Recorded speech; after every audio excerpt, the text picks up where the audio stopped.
అందరికీ నమస్కారం అండి. Welcome back to Gottipati facts.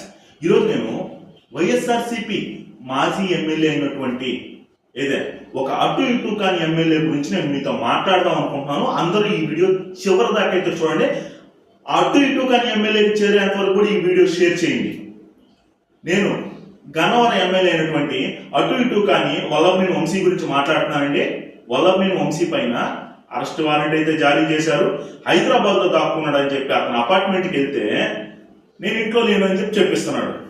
Okay, ఇదంతా బాగానే ఉంది. 2014లో నిన్ను 9,500 ఓట్లతో అక్కడ తెలుగుదేశం పార్టీ వాళ్ళు గెలిపించారు. 2019లో కూడా 858 ఓట్లతో నిన్ను గన్నవరంలో గెలిపించారు.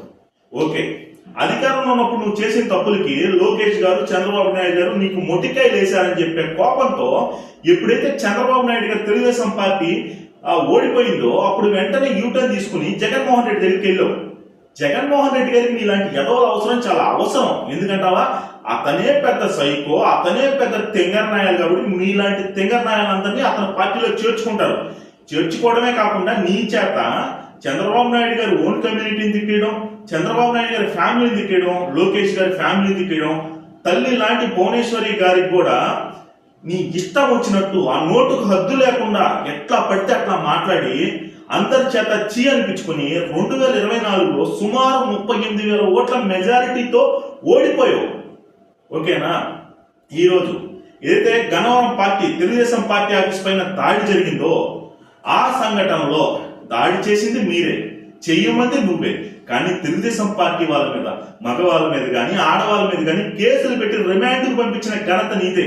ఆడవాళ్ళని ఎవరైనా రిమాండ్కి పంపించారు అంటే వల్లభనేని వంశీ, అది నీకే దక్కుతుంది.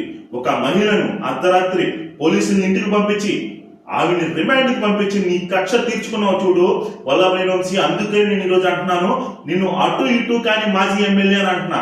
ఎందుకంటారా, ఆ మహిళ చూపిన తెగువ కూడా నువ్వు చూపించలేకపోయావు. ఆ మహిళ ఎక్కడికి పారిపోలేదు, తన సొంత ఇంట్లోనే ఉండి తన సొంత ఇంట్లోనే పోలీసులతో పోరాడి ఆఖరికి రిమాండ్కి అయితే వెళ్ళడం జరిగింది. నీలాగా అటు ఇటు కాని వాళ్ళలాగా ఊరు వదిలైతే పారిపోలేదు వల్లభనేని వంశీ.